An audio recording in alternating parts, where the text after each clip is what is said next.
3D ultrasonogram এবং 4D ultrasonogram. আমরা হচ্ছে ২ টা হচ্ছে কিন্তু আলাদা। একটা হচ্ছে 4D আল্ট্রাসোনোগ্রাম নিয়ে যদি আমরা বলি, এটা মূলত হচ্ছে আ এই প্রোব ইউজ করতে হয়। এটা 3D 4D প্রোব। এটা দিয়ে আমরা হচ্ছে প্রেগন্যান্সি যখন করব, ওই স্ক্যানিং এর সময় এখানে মেশিনে ওই সেটআপটা আছে। আমরা পুরাটা ভিডিও ইয়াটা হচ্ছে বাচ্চার যাবতীয় যে 3D ছবিগুলাকে 4D আকারে ভিডিওতে সেভ করব এবং এটা আমরা পেশেন্টকে একটা সিডি ডিস্কের মাধ্যমে প্রোভাইড করব। এটা আমাদের দেশে আসলে 4D টা ওইভাবে নেয়া হয় না। কারণ এটা দেশের বাইরে অনেক সময় পেশেন্টের ভিডিও ক্লিপ লাগে। মূলত 3D স্ক্যানিং এর ভিডিও ক্লিপটাকে আমরা 4D বলে থাকি আরকি।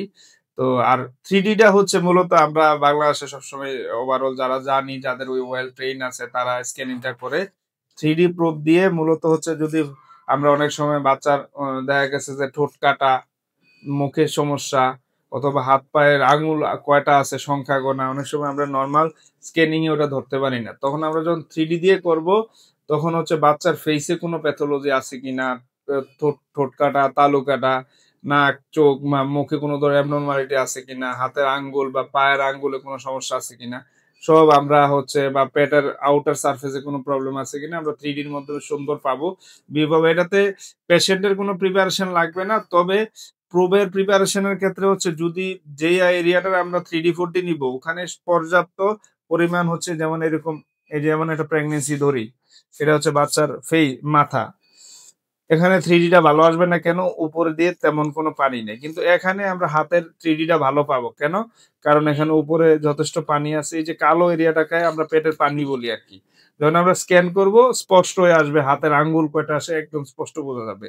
তারপর 3D যে কেউ প্রোব ধরলে করতে পারবে না। তার আলাদা ট্রেনিং লাগে। যেমন 3D 4D জন্য আমি যখন ইন্টারভেনশনাল আল্ট্রাসাউন্ড এর জন্য ইন্ডিয়া কয়েকবার গিয়েছি বা চীনে গিয়েছিলাম, তারা 3D 4D কতটা অসাধারণভাবে করে তারা আমাদের স্ক্যানিং এ দেখিয়েছিল। এটা আলাদা টেকনিক লাগবে, আপনার আলাদা ওভাবে স্ক্যানিং করার মতো নলেজ লাগবে। নোয়াখালীতে বেশ সুনামের সাথে আমি 3D 4D অনেক ছবি করে মানে স্ক্যানিং করেছি। আপনারা যারা আমার Facebook বা YouTube সম্পর্কে জানেন, দেখবেন আমার প্রিভিয়াস অনেক স্টোরি আছে যেগুলাতে আমি 3D 4D দেয়ার চেষ্টা করেছি। আমি আমার প্রতিটা পেশেন্টকেই চেষ্টা করি 3D 4D র ১ টা ২ টা ছবি প্রেগন্যান্সিতে দেয়ার জন্য। আর অ্যানুয়ালি বা অন্যান্য স্ক্যানিং এ তো আমরা দেই। Dark and dark, slightly holography. Thank you,